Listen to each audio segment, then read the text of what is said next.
Hey everybody, it's Taylor with Boydston Grove, and today we're going to use the longer Nano to make some custom holiday earrings and a super cool stand to hold them. Let's get into it. This is going to be so much fun! This video is sponsored by Longer, challenging you to make it better. One of the cool things that you can batch out with your Longer Nano are custom earrings. And seeing as how we're entering into the holiday season, I figured this be a great opportunity to knock out some holiday themed earrings for my wife, Christina. That is a noble cause.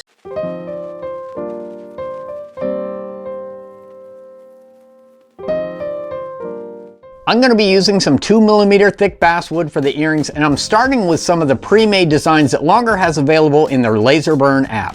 Christina prefers stud type earrings, so that's the type that I'm going to be making.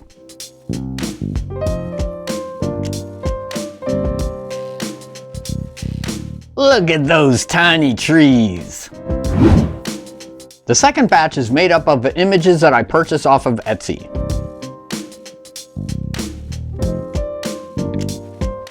Alright, while those earrings are cutting out, let me tell you about this video sponsor, Longer. The laser engraver you see me using here is Longer's new Nano Pro 12-watt portable laser engraver. We have been having a blast with this thing. It's so versatile and you can use it on so many different types of projects. There are a lot of accessories available for the Nano, like a rotary accessory and a sliding bed to increase the size of your work area. They also offer this cool carrying case that is form-fitted for this portable laser, as well as this fully collapsible enclosure that is large enough to house the Nano and all the accessories and is equipped with lighting and exhaust. If you're interested in a Nano of your own, I'll leave all the links in the description below. Now back to our project.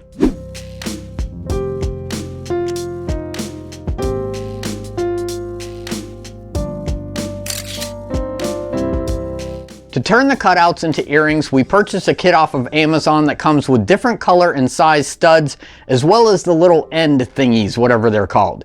It even comes with its own adhesive. I'll leave a link to the kit that we're using in the description below.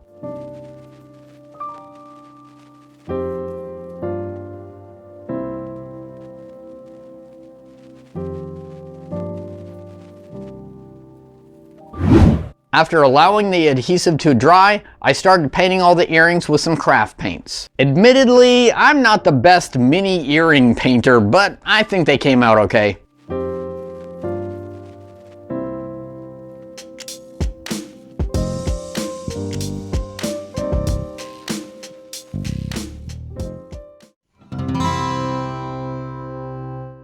Now that I've made my wife all these cool earrings, she has to have a place to put them. I want this earring holder to be nice, so I grabbed a piece of mahogany and used a printout and some graphite paper to trace out the outline of a cello, because yes, my wife is a cellist. Isn't that special?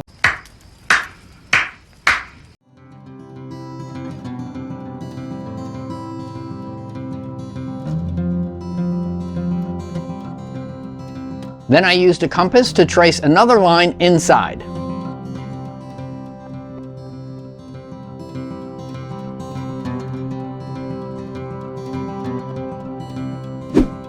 After drilling an access hole for a blade, I used a scroll blade in my jigsaw to cut out the center area.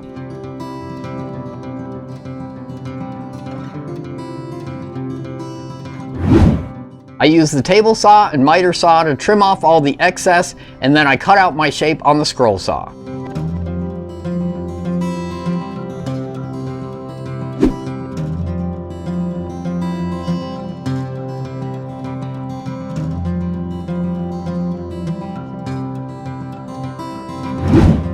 I used some flap sanding bits and my orbital sander to sand it down. I'll leave a link to the flap sanding bits in the description below.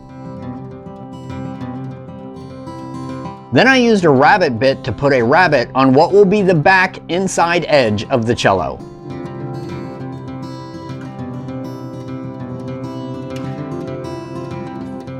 As you can see, I made a little mistake, so I used a roundover bit to put a roundover on the front inner edge and the back inner edge to try to get rid of that mistake.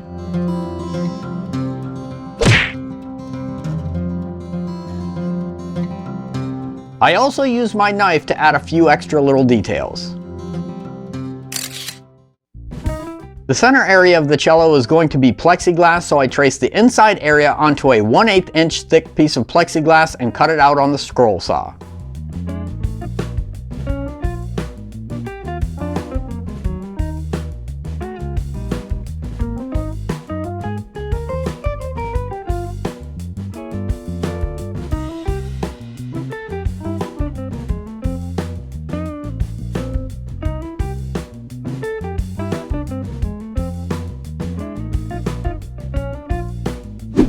I marked out a grid and drilled out all the points on the drill press. In hindsight, this would have been much easier to do with the plexiglass still square, but oh well, it worked out.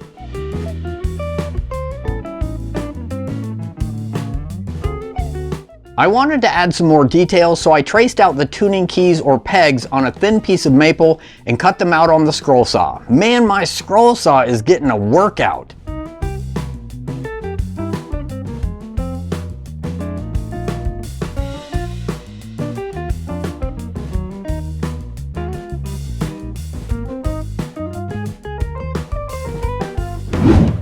After some sanding and shaping, I drilled out holes in the cello and superglued the keys in place.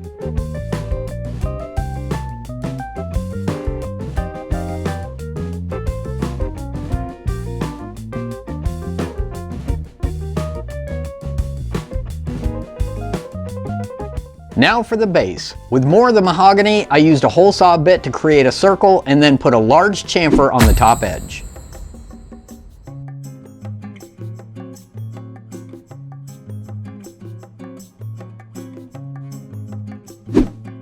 Using one of the cutoffs from the cello, I cut and shaped what will be the piece that holds the cello upright.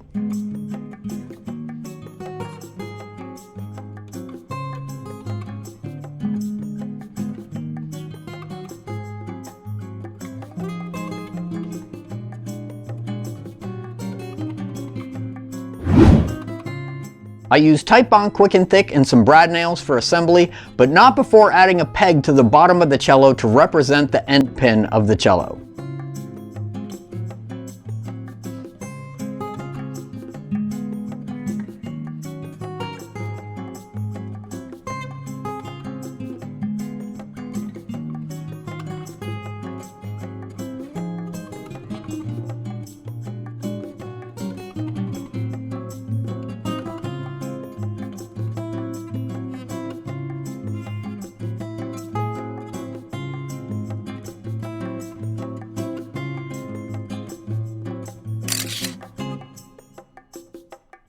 I used some boiled linseed oil for the finish and then attached the plexiglass with some Gorilla Glue clear adhesive.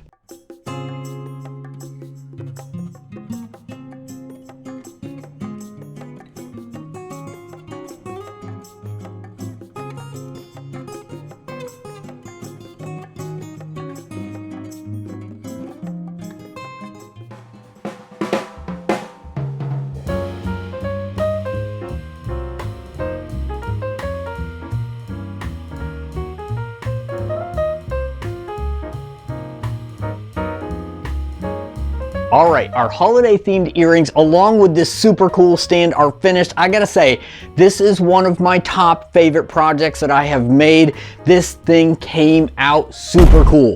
I think the earrings came out really cool, and like I said before, I'm not super good at painting them, but my wife is happy with them, and that's what really matters. As far as the stand, I really only have one complaint, and that's because there was some kind of seam in the protective coating over the plexiglass, so during all the drilling and moving around, stuff actually got in that seam and created a little scratch line down the plexiglass. You can't really see it that well unless you're looking for it, but I know it's there, so it's gonna bother me for like ever. Forever. Earrings are a great way to utilize your longer Nano, and as you can see, they're super easy to batch out once you have that little kit. You can make a whole bunch for your markets or craft sales or just for gifts this holiday season. A big shout out and a thank you to our sponsor Longer. If you're interested in the Nano or any of their other products, I'll leave the links in the description below. Thank you very much for watching, be safe, and have a great day.